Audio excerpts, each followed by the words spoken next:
LVYC Life Pivot Podcast. Today we're here with a serial entrepreneur / my that is gonna drop you guys some gems, man, and empower everybody listening. And we're gonna talk about how his journey started and how we coincide with each other and why we're here in this room together, and how his story matches the slogan of the brand LVYC Life Yacht Club, society brand of inspired individuality. I'm meshing both with the podcast to express knowledge and to uplift people. So you want to tell them a little bit about yourself, your social media handle, your LA life, your international life, the things you have going on, Tell the world about yourself, my brother. What's going on, man? It's Hussle Boy Fetti. Instagram, Hussle Boy Fetti, AADHUSSLEBOYFETTIIAAD. Lock in. I know it's long as hell, but yep. No, it's been a journey, man. So where do you want to start? You want to tell them about you as an entrepreneur, as a serial entrepreneur, because over the years since me meeting you, you've probably invested into about 5 to 10 different things that I've seen you pivot through without losing enthusiasm, damn near being on your deathbed, almost losing your life with close family. I seen you go through it all, so I think you probably gonna have one of the most impactful interviews that I've ever seen. And more importantly, I'm happy that you still have your life that you could still continue to put on for your family. So that's important, and I think this interview, talking about pivot, you got your life still, my brother. Yeah, man. That's a big thing, you know what I'm saying? More than anything, more than the hype, more than the clout, So don't overwhelm them, but just break it down and tell them a little bit about yourself, Well, I come out from Los Angeles, California, born and raised. I grew up in the jungles, They probably easier to know as Baldwin Hills. The Black Baldwin Hills, yeah. From what I'm hearing and understanding, my 10 years of being in LA. But I grew up in the jungles, rodeo lanes, not too far from the Crenshaw Mall. Gotcha. People don't, got heard a lot about Crenshaw since the Boys in the Hood days and all that. Those nostalgic movies from when I was growing up. Yeah, man. Would you say those influence you any? Yeah, most definitely. Just being from the city, you got no choice to be influenced by 1,000. so many things that comes with being from Los Angeles, for sure. 100. And as far as your music, your work, investments that you investing into as an entrepreneur, where are you at with it now? What are you working on digitally at the moment? Well, I just dropped a video called Energy song. It's doing pretty good. I like it so far. It's doing well for itself. I got a nice. And you streaming it on different platforms. What you been doing to independently market yourself? We got it out on YouTube, iTunes, Spotify, pretty much everywhere where the major distribution platforms usually distribute music. Nice. So so I got a mixtape coming out pretty soon. I think we're gonna drop it the middle of August with some pretty big features. With some. And you interested in labels getting behind you any, or you just want to go the full independent route? What's your take on that? It's crazy because I do want to keep it independent, but I have been talking to a couple people about potentially doing a signing, but that's all time. A lot of politics. I mean, from what I'm seeing in my experience owning a studio for almost a decade, I think distribution right now is key, and figuring out what you can do with your own budget, because the second you get them involved, you're going to have to split your pizza pie. So right. If you want to keep your whole pizza pie, you got to grind and, kind of be on that marathon, that Nipsey marathon hustle to really, make some traction by yourself and keep most of your proceeds for your labor. So I think that's very important. Yeah, no, most definitely.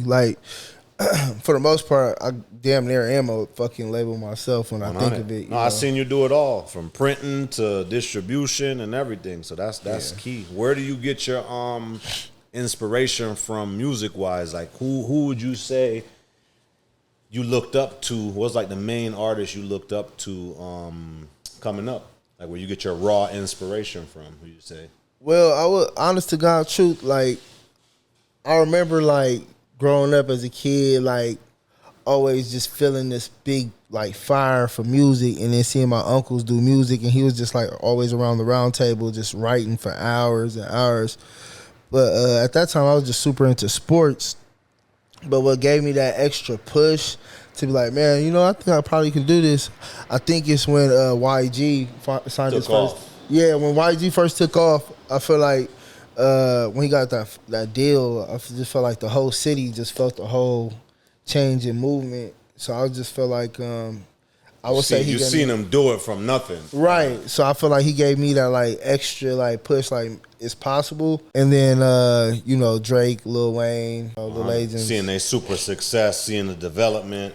Same. You know, be around them. I was fortunate enough to be outside, you know, clubbing, bottle popping. One thing I could say, seeing them, you know, Wayne's work ethic was unmatched. Yeah. It'll be weeks we run into him at like 5 a.m. I had a studio at the time. We was leaving the studio and by coincidence ended up living in the same building. Anybody that was in Miami at the time, 2010, 2012, all the Young Money, we saw them every day in and out of our building at the Murano Grand. You know, if you was in Miami at the time, you know, and Wayne didn't sleep. So luckily, fortunate enough for that, Drake them saw the same work ethic. They ain't know nothing else. Man was sleeping at the studio, sleeping at Vision and Miami, you know, Hit Factory studio. We try to mimic the same work ethic. So to us, that was success. Just the work. We didn't know what was gonna come with it. We just know, oh shit, we not working hard enough. Whether it was guerrilla marketing, pumping CDs out. Me and my man Merch, shout out to Merch, y'all boys over the pond, you know, was developing CD presses, selling burnt CDs, stuff like that. So that inspired our journey. Then seeing them get a taste of success, that fueled us crazy. Him, the Rick Rosses. I remember my man Merch at the time, Ross was charging us like $300 for a video drop at the time. Within that week, his Hustling song took off. That $300 feature he was charging us to do a drop probably went from $300 to $10K within a month of him saying, hey, I got you, I'm gonna come to the studio, $300 and give us some smoke, to him taking off to damn near being worth 100, 200 million now. Crazy. Starting from the same grind that we started from. So things like that, not just their success, but being around it and seeing so much mega successes, I'm like, it's impossible for me to fail. All I gotta do is do the same work. So that's a big part of, you know, pivoting through experiences and pivoting into this next venture with this podcast, you know, to reach these people, to tell people these stories, because these people's successes is an example. I've never been a hater, so I've always used it as my inspiration, and, you know, luckily been fortunate enough to see it. So you got to give thanks when you take inspiration and run with it and let it fuel you into your own unique person. Because sometimes people just see people doing stuff, they don't know where it's coming from. Like, okay, who's Dre? How is he getting the inspiration to do all this stuff? So I think the raw inspiration, man, that's lighting people's fire is very important, man. It's either you have it or you don't, you know? Yeah, for sure. Or like passion, or what would you say? Because I think a lot of it is passion, too. It's not just inspiration. So where do you think the passion lies for you in all this stuff, in all this creative stuff? Bro, I just feel like I'm born with it. Like, see, that's powerful. I believe in that. I believe people got, not to say people are better than each other, but from slave days, there was bloodlines that was working harder than some. Yeah. And the slave masters used to be like, hey, go here, go here. So I feel like that's what separates a lot of people, their bloodlines. Mm-hmm. Like you said, you got a fire in you that's just it. See, that's priceless. A lot of people is hoping for that, taking drugs, trying to mimic that, this, that. And it's like, if you have something in you like that, you just got to learn how to navigate it over time. You know? Right. And I mean, I find like, you know, going on with life, you know, when you go through negative things or positive things. Facts. That's the learning curve. Yeah. Every time your back gets against the wall, I make more successful moves with my back being against the wall versus something working. Right. It makes me work harder. Right. Because the fire just grows bigger. 1,000. You know what I'm saying? 1,000. At least for me, you know, I know I've been through all type of things, and, you know, when I sit back and think of it, it's like, damn, if I didn't go through this, would I have that fire? 1,000. You know what I'm saying? Even though I do feel like I was born with it, but like will my fire be so raging to Facts. You know? I actually truly believe like the fire is a difference of, hey, I'm trying to do this versus I'm gonna do it. Right. That's the difference. So if it's not doing, you won't even be on this couch. I only surround myself with doers, and I know the difference because that's where it got me half the results that I got right now in life. Actually, more than half, but that's what separates people. You know, right. There's no conversation. If there's no passion, no drive there, it's nothing. It's like, what are we doing? Right. You know what I'm saying? So that's very powerful. And would you say family supports you?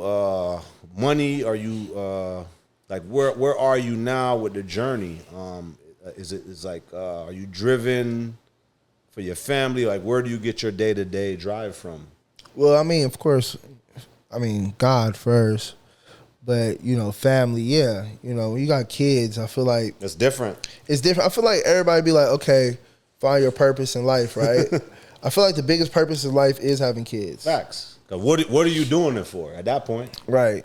Because we're on earth to create, you know, and that's a huge thing. Like, 1,000. you create a human being, you were potentially creating for them and instilling what you've learned from your dad and mom to create something else greater. I feel like that's what generational wealth is, empowering them with the information. Right. I talk about it on every episode. I feel like wealth is in the information. Mm-hmm. You could get 100,000 tomorrow, and if you don't have the intellect or know-how to tumble it and flip it, what are you doing? Exactly. They say majority of the lotto winners blow the fortunes. I mean, we seen that in the EDD. Yep, that was a perfect example. That PPP money, I think it brought more people back. Yeah, there's a small percentage of people that like made something for themselves with it, but I'd say a majority of it is in a worse situation than they were because they don't have the life skills or wealthy information to do anything with it. Right. So that's like, you know, it's a gift and a curse. And I was like, they first time ever touching that type of money. So it's like, it's gone now. So yeah. Like, you know. But I mean, I seen you invest into real estate, your printing company, online marketing, your trucking stuff. Most people can't even take the risk with one. So you doing it at a young age, that's inspiring. That was a pivot because you could have just stayed doing whatever you was doing, your stuff with the dogs, the music, but you decided to take on 5-6 different hustles. That's a big risk. And whether they work or not, you have to pivot through these experiences over and over. So what makes you not lose enthusiasm? That's $1 million question. Because the average person, when one thing don't work, they just lose interest and they flatline. So what would you say keeps you going through them experiences, whether they're working fast or not, you know?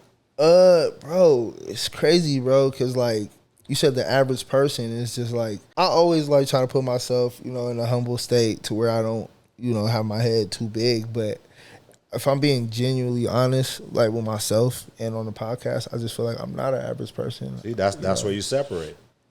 I feel that's like very powerful, and having that true faith to know that when you stand in the mirror every day, that's where we separate as men from others. Because when I try to be average, it doesn't even feel right. And it probably don't get you half the results as you got. Exactly, it just doesn't feel natural. It's like you got to dumb yourself down. Yeah, I feel like I'm forcing myself. So, you know, I just try to be myself as much as possible. You know, I don't like faking the funk. And God, bro, like, yeah. See, faith, that's everything. Faith over everything. Yeah, because I don't feel like I'm the smartest guy in the world, but I do feel like I'm the biggest believer. So that's huge. Faith and high level of confidence. Yeah, and I do feel like I'm super confident. Like, no, that's huge. That's huge. Since the day I met you, anything we've ever put our mind to always confidently work because we was always confident. Right. That's why we never second guess things. Right. And it's just like, I don't know. It's like not only the confidence, it's like the energy of like understanding the universe. You know what I'm saying? Facts. Like understanding the stars. Well, see, that's huge. The understanding that you said, the energy, that's high level of consciousness and high level emotional intelligence, which is actually wisdom. Right. Going through most things that the average person hasn't really went through, I feel like that's where we have different powers or superpowers different from the next person. Because if you're not tuned into your level of consciousness, you're going to get left behind. For sure. Or you're not going to get half of our results. For sure. Because anybody can fucking tell you anything, but, like, can you read body language? Facts. You know what I'm saying? Facts. Like, That's the whole elephant in the room concept. Right. You got to know how to navigate around that. That's very powerful. Right. Because I'll hear you talk. I'll try to hear you out as much as I can, but I gotta feel that energy. Facts. You know what I'm saying? See if this is real. Right. You can feel somebody's temperature. Right. That's very huge. Everybody, come on, bro. We live in LA, my nigga. How many people lie every day? People be lying all day. You know what I'm saying? 1,000. When you're in this industry, you're in this lifestyle, you grow to learn it. You grow to understand Especially how life is changing right now. Sometimes you can't feel people's energy because everything's so digital. Right. So that's another topic now with AI and all this stuff. And it makes the world smaller. It's like, very if you notice small. that, like, everybody's freaking out right now with this AI stuff, but I think we're just going from a hands-on guerrilla marketing era to the same thing with AI. So what I tell people is, what I see is, you got to have the ingenuity to manipulate AI. Use AI as a tool and hustle AI. Like, instead of letting it hustle us and we freaking out, I'm already like, oh shit, this shit could give me results quicker than Google, so that's already a hustle.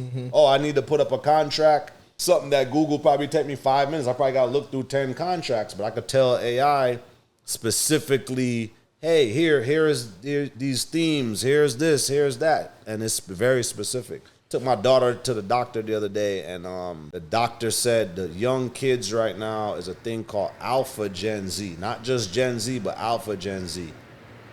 So like I was saying, I took my daughter to the doctor the other day, and the doctor was saying how the kids right now is Gen Z and Alpha Gen Z. They're processing more information than the parents. Do your homework on that. Where the parents right now in their 30s and 40s or early 20s, if they had the kid young, they can't keep up with the kids. Because the kids are interpreting more information than when we was growing up through books. They could get on AI now, and their learning is like 5 and 10x. So that's what we're dealing with for the future. So that now that I see that, I'm like, okay, let me position myself to cater to these budding things for the future. Because if this is what the next 10, 20, 30 years look like that we're going to be breathing, plus we need to manipulate AI, manipulate the internet. So even when I started this podcast, that was a form of me pivoting within myself. Before I'm telling somebody about pivoting, I had to pivot. And when I woke up and was like, okay, I got a brand, I'm invested into real estate, stocks, all this stuff that I can't make money fast enough, let me invest into something else. Let me figure out a way how to make $100 million off the internet, since $1 million ain't nothing no more. That's what everybody's rapping about. And it's kind of truth. You know, like when we was growing up, I remember somebody giving me $100, and I thought like the $100 was like $1,000 or $10,000. Now you give somebody $1,000, they said the average car note is $1,000. That would be like $300-400 from when we was going up. So that raises the bar, and I feel like a part of the inflation is that everything now you have to work that much harder. So what's $1 million nowadays? Right. You know, like when we was growing up, oh shit, well, I get $1 million, I can retire. Now, realistically, you probably need 50 to 100. That is the new 100. That's the new 100. So even now, when like all these billionaires are popping up, that's just like when we was growing up when people were millionaires. So I feel like the billionaire is a new millionaire. You have no choice though. Exactly. I mean, rent alone is like come on now. So nowadays, if you don't have 2-3 jobs or one solid form of income paying 6 figures, it's hard. I tell people, don't go outside. If you're not making $10,000 a monthly, don't go outside. Anywhere that you're in the world, that's my advice to people watching from a seasoned person. Don't go outside. Yeah. So from my experience, everybody, don't go outside. If you're not making $10,000 plus monthly between you and your spouse or your household, from a seasoned person that's been outside for 20 years, you know, living a pretty cool, blessed life, do not go outside. That's $1 trillion advice I'm going to give you. You cannot afford it, and you won't last, you know. Like Nipsey said. Exactly. It's a marathon. You know, by the time you, let's say you want to go out, you know, by the time you buy some gum, some Gatorade, a bottle of water, some gas, you know, Uber, parking tickets, valet, a decent dinner. When I say decent, I don't mean Fridays. You know, Add it up. You all know that's doing it. And the worst, if you ordering food online, you don't know how to cook. So women out there that you got a man that's not cooking this at that, good luck, because the Uber or Uber Eats, DoorDash is what, $50, $100? Add that up 10 times for the month. That's $500 extra that you're not making. I think a bag of chips is almost like, what, $3 $3. That used to be 25 cents. So we're in a different era. I tell people, try to find something to pivot to that can make your life easier and finding other streams of income. I've been this way since I was 14, man. Nah, 13, 14. No cap. The other day, a nigga tried to charge me $3 for some air. 1,000%. or $20 bottles of water, this air wine That stuff, nigga said Whole Foods. No, facts. So I it's can't like, even get air about time. yeah, if y'all want to be realistic, figure out a way to make $10,000 to $20,000 a month before you could talk about being a billionaire. I teach my daughter that every day, figuring out life building blocks, starting from A, pivoting to B, pivoting to C, and D, and so on. And that's been a secret of mine, how I've been able to survive through a couple decades of being an entrepreneur, not having a stable 9 to 5, and pivoting through these works and investments that I'm investing into. I give God thanks that, like you said earlier about the willpower, because if I didn't have the willpower, this platform and everything wouldn't be possible. And I'm showing people that it's possible. Y'all just got to get up and find your drive, find your pros and cons about yourself, and hit the gas on it and don't stop, because if not, you're going to get left behind. It's not easy out there, you know. This man, one day, his baby mom called me and said, yo, he just got shot multiple times and is on his deathbed. So we looking at living proof. It's not just 50 cents going through this stuff where you get will. You want to tell him a little bit about your experience, the life-threatening experience you had during the pandemic, and how blessed you are to still be here on the couch going through the Notion with me. Yeah, I mean, that was one of the most inspirational, death-defying things I've ever been through. I mean, you know, short story, just, you know, I just felt like my brother kind of like probably just fell into drugs. You know what I'm saying? Yeah, like that was crazy, man, when you told me the details of it. And I mean, it wasn't no millions of dollars. Yeah, it was like 6 figures, but for him to take the risk with your life, you know, it just go to show. This stuff is in the Bible. Never bite the hand that feeds you. Certain codes people lose, you learn over the year, especially with family. You would think that would happen to, you know, a crazy meth head on the side of the road, but to go through stuff like that with family, I could relate to it, because the person that we met through was damn near was family, and I've went through stuff like that, almost losing my life, and the family that I went through that experience with, karma hit him. He's doing 20 years. So I know where you're coming from, man. Luckily, didn't reach that point where my life was compromised, but just knowing that levels of money would make people try to compromise your life, it just shows you where people's values are at, man. You know, and that going through that experience has made me pivot to just focus on totally different things. So I'm sure that was a part of your pivoting experience in life, to start making you focus and evaluating who you got around you and stuff like that, you know? I mean, it just kind of sucked because it's my brother. You feel what I'm saying? So yeah, it's like, I was already it. like not fucking with niggas in the city, like, you know what I'm saying? So it was already kind of tough to get around me, you feel me? And that's why it was so shocking for everybody when I did get shot, because it's like, people probably thought I was. No, that shit was. I ain't even really, like, when you text me, or I got the text that day, I didn't really even think it was real, because I was like, how much time you got shot? You want to tell the viewers? I probably got shot like 9 times. 9 times, people. I got shot up. But so 50 Cent ain't the only one, man. This a real story. This a real podcast, and you know, I was looking forward to having you here, because I feel like there's so much depth in your story and your purpose, more importantly, because a half a bullet could have killed you. So yeah. To go through that experience, I feel like it's some type of spiritual thing going on. And, you know, at the time we were doing a lot of business that helped me secure my daughter's future. So I feel like the good that we were doing, that's probably what gave you the added will to want to fight for your life. Not just being blessed. I mean, I think being blessed, you know, well, surprisingly, when I was shot, bro, like, I was kind of calm. Like, you know. You know why? Because you're not living your life for that. Some people living their life in fear, this, that. If we bless, bro, they say God put a shield on us. That's why they say sometimes it's in the Bible, certain Psalms where it said covered in the blood of Jesus, right? So when you cover like that, there's nothing that could touch you. Probably why you were so calm. Now picture if you were just living for robbing people, trying to be slick, you know, trying to compromise people's life, then you probably would have been scared because you're doing stuff to be scared. Right. We're not living like that. Moving all extra, like living in Miami, everybody got a shit. gun. I never really felt like I needed one, not a level of confidence, but I've never been a scary person. I'm not putting that in the universe. It's like when Pac died. Pac was talking about Machiavelli and somebody who staged his life and all this stuff. He was talking about it and almost indirectly commanded his death. If you look at all these cases, like Young Thug, he got a song that went like, I think, platinum.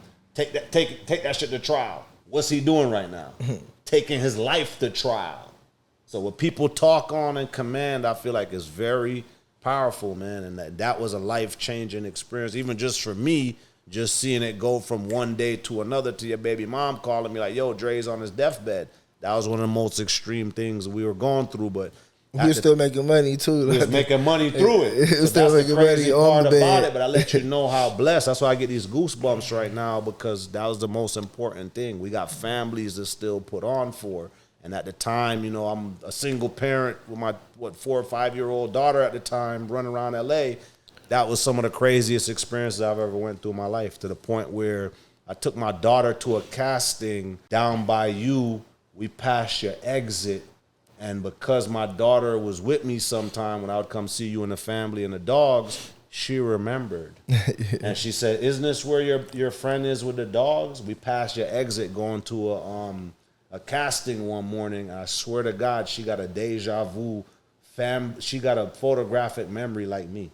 Mind you, we're in the middle of nowhere. We just passed like an exit that we usually get off on that says like Corona or something. Oh, yeah. That goes to you, that splits. And I swear to God, I think that's the 71. It's a 71 split. Yeah. She was half asleep, and she said, Dad, isn't this the exit with your friend with the dog? Yeah, right there. Y'all know exactly. How crazy is that? Yeah, that's dope. I was taking her to a model casting, acting class in that day. So, you know, and that's a part of us being blessed, because I know she'll remember them times for the rest of her life. Your household's going to remember that time, you know, and your brother just got to live with stuff like that, man, which isn't a good way to live. My almost death experience. My cousin caught some bad karma. He's doing 21 years right now in Rikers.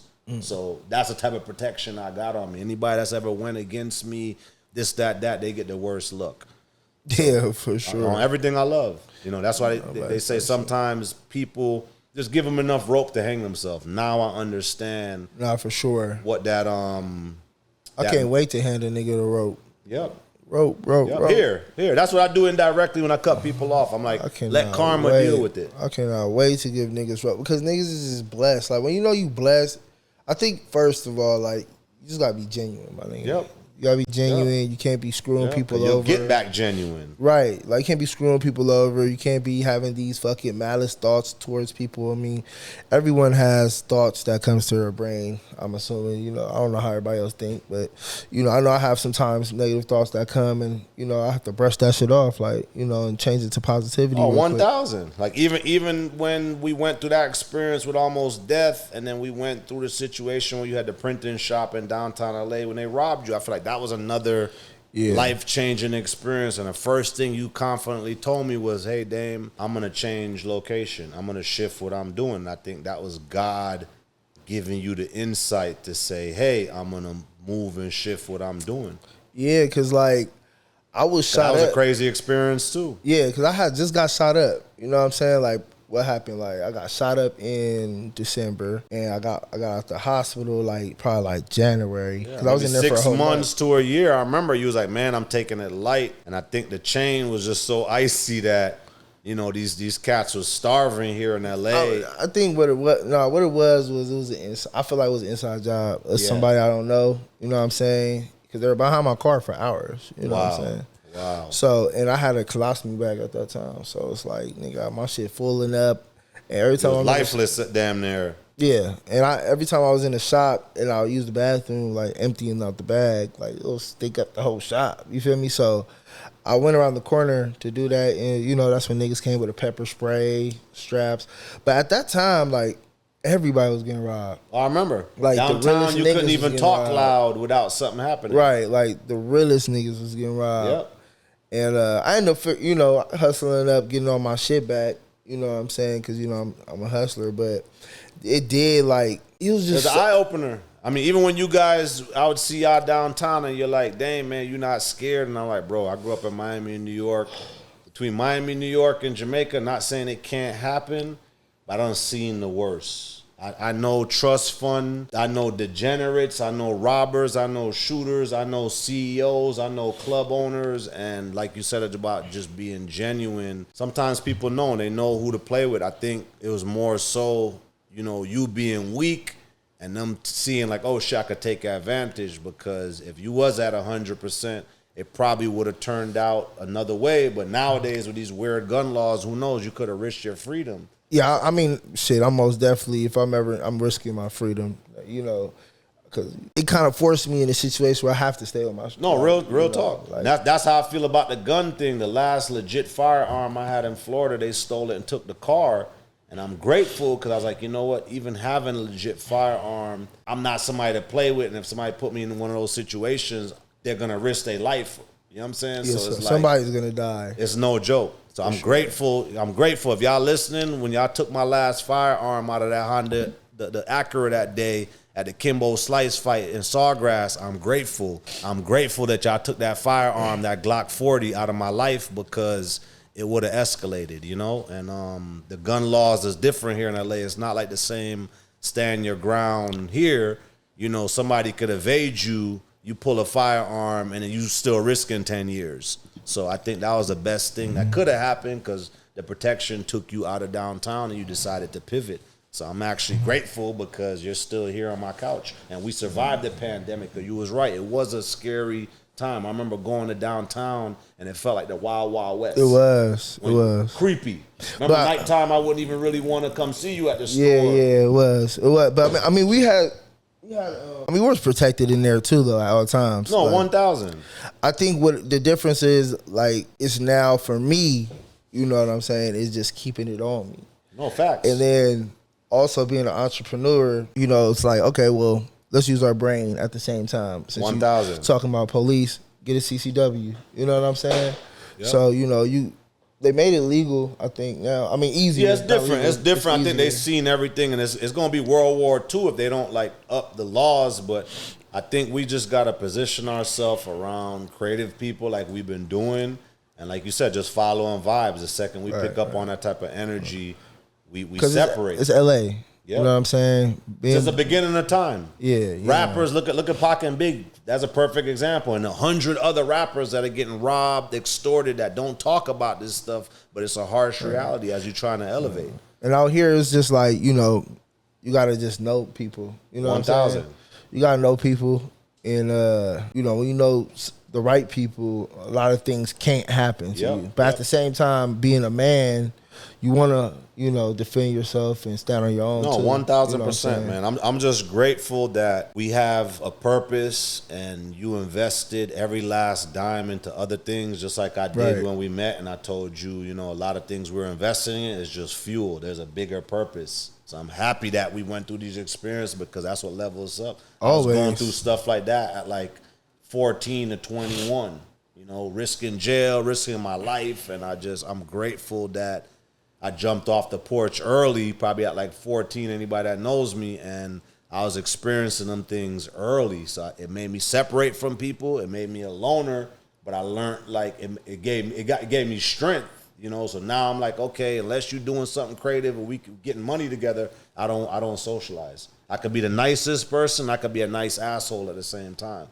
So I learned to differentiate the two and try to command just life people of what I need to get to the next level. So I think right now with this internet, what we're doing, your project, your investments, we got to use this platform to catapult to the next level. Right. So I'm happy to have you, man, and for happy you to be here, bro. Spread your story and just let people know, because we are protected people. And like I said, that situation fueled me and kind of lit fire under my ass, because I realized this shit is sensitive. I can't take life for granted. And let me lot of people, though, I feel like when I got shot up, the whole city, It was so many people that was tapping in. It was people that was never tapping in. It's like being shot is like cool to people or something. I don't know. People just realize how real people's life is. Cause like even me, I've had it kind of close to me, but not so close because we was doing a lot of business at the time. So that was like, wow. I'm like, yo, this shit could happen at any time, and people are really thirsty. So it made me kind of stay inside. Yeah, niggas was hitting me up. It was some real niggas crying. It was some real people. Like, I'm telling you, people out there. It was like,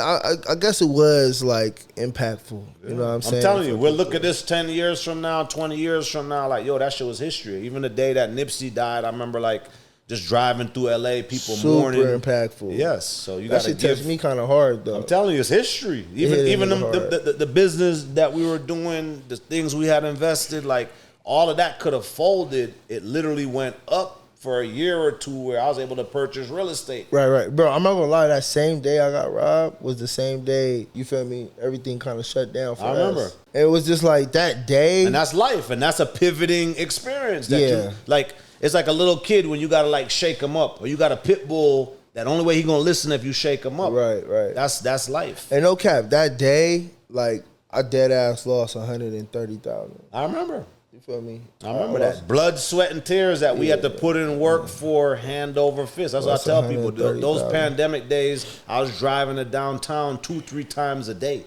Right. Trying to pump my brand, trying to get my cannabis brand on shelves, and connecting with this person. I've been at this shit for here in LA over 10, 15 years, man. Stomping this concrete from the border of Mexico, El Calhoun, to damn near the Canadian border, ripping concrete to have everything I got right now. So that's why I don't have mercy for people that don't want to work. Nothing is given.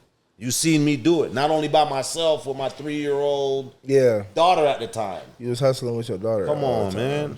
So it ain't, you know what I'm saying? We're not here by accident. So no excuses, for sure. There's no excuses. For sure. It's double people in households that got excuses. There's no excuse. You could pivot through anything that you're going through. If you got the willpower to see past that day, that hour, you got to pivot through it, man. Do we move like this because our family's from like a third world country? It's just different bloodlines, man. I don't think nobody's better than nobody. I do think, though, people's bloodlines and influence is different. Right. That I was gonna tell you, we get some little behind the scenes. Appreciate it, man. When I got shot, I found out I had old blood. They said that was special or some shit, like rare. But see, that's your bloodline. Because the average person like I said, on a half a bullet, I don't seen people die getting grazed. For real? Grazed. But I just knew I wasn't gonna die though, bro. That's not set for us. We not on that type of time. It's just like I said, Pac them, they was commanding these things. Just like how people manifest on your worst day. You like, yo, I want money. I'm trying to be rich. You talking about death. Death is going to come to you just the same. Just like how we like, man, Dre, how we going to make 100 bands? There's people talking and playing with death. Right. So we never, since I met you, never been talking about that. That was the most random thing. So God brushed it off randomly. Yeah. Not one bullet, 9 bullets. Yeah. So I don't know. I'm like, I just felt like that was just something that, like, every time I think of like that whole moment of my life, on top of everything that happened in my life, I just feel like, dude, I kind of had to go through that shit. No, real talk. You know what I'm saying? Like I said, everything I went through from 14 to 24 is what molded me now. So I'm not fazed by it. Jail, this, that. Knock on wood, man. Just being clever, and I always knew how to save money and have assets. Even when I was getting in trouble, you know, for me to come up with a $4,000 retainer, $10,000 retainer. I remember a lawyer asking me, hey, you know, how are you going to afford me? And I was like, okay, I got 10 car titles. I got 10 Honda car titles that I own at the time. So I was kind of advanced from then. So people see me now like, how are you doing stuff? No, it started then. We looked up, me and my girl's a lawyer. She looked up the high profile lawyer I had at the time. She was so good. She's a judge right now. That I actually want to get on an episode just to show her before and after, because she kind of saved my life on a legal end, just telling me like, yo, I'm beating these cases for you, but if you wasn't advanced and clever and I didn't see something promising you, I wouldn't work so hard. Right. And I feel like what she told me, it stuck with me and helped me pivot. And not only was she giving me real information, she's a top judge right now in Fort Lauderdale. Crazy, right? So it wasn't by coincidence. I remember she was coming to court in Burberry, this, that. And when I got in legal trouble at the time, I had to ask my OGs, yo, I need help. I need the best. I need this shit to go away. It's like, bro, it's going to cost you not including the whole case, just a retainer, just to have $6,000 to $10,000 sitting around just as a deposit. So that was a pivoting experience that if I wasn't advanced, I wouldn't be here on the couch. We wouldn't be talking about this. So we got to let these things fuel us now, put together our brains and use our ingenuity, use this AI, use these digital platforms and figure out how we going to get this 100 million, how we going to get this billion. That's the tip of the iceberg right here. Whether it's monetizing, a network, pick it up, I'm not going to stop. So I'm happy that you didn't stop and we were able to pivot through that whole time because LA was like the wild, wild west. Some people didn't even make it. Some people fell off. Some people left their home state. A lot of people went back to Atlanta, went back to New York, went back to Miami, went back to Chicago. I've weathered it all. Like Nipsey said, you don't know who could swim in the ocean until the tide come in. That was one of the realest lines. So it is a marathon. You know what I'm trying to say? Like, it is. And I felt every emotion. Every emotion. I seen it. We're living proof, and we're still here, and looking good, and making it look easy. That's what I tell people. I said, yo, I might make stuff look easy, but there's a lot of repetition behind it. A lot of failed promises, sleepless nights. Yep. You seen it? Remember the drives, this, that. Yeah, you're like, damn, drive. I'm coming. You know, if one thing we still doing it now, right now. Still doing the same shit. And I know if you say, yo, you gonna pull up, you gonna pull up. And you know, anywhere I'm at, you hit me, it's one ring, I'm gonna pull up all day. And I could stand on that with anything that I do. So I'm grateful, man. I'm happy that outlets like this open, because I remember starting my YouTube, over a decade ago, and we weren't in tune with the power of this shit. If I knew this shit would have catapulted by now, oh my gosh. But I'm happy, and I'm happy that this thing is empowering, and it's a timing thing. Yes, it's a timing thing. We're using it as a resource, and we're gonna continue to build and bubble up with anything that we're doing. So this is a perfect example of somebody pivoting through the worst. To all the people watching, this is a perfect example that you could pivot through anything, any obstacle, a half a bullet, one bullet, a stab, 9 bullets. Nothing could stop you if you're truly inspired. This is a perfect example. You know what I'm saying? Living proof. Facts. Living proof. AI, y'all stressing out about what's going to stop you. Make sure your will never stops and your heart and your courage never stops, man. I appreciate having you, and I'm happy that you survived this situation, and let's figure out how we're going to get to this 100 million even quicker, my brother. Let's get it. Appreciate you, bro. Y'all know where to find them online. Drop that IG again, and stay tuned, you guys. You guys want some more information? Continue to follow, hit the subscribe button, LVYC Life Pivot, and he's going to tell you a little bit more information. Stay tuned. Thank you so much. Yeah, man. Just follow me on the Instagram, man. HUSSLEBOYFETTIIAAD. LVYC Life Pivot. Stay tuned. We're going to keep on dropping gems and empowering. Stay tuned in, man, for the city coming soon. Hit that subscribe button. Don't play with yourself. Don't cheat yourself. Treat yourself. Let's go. Treat yourself. Bum bucklad. Let's go. Yep.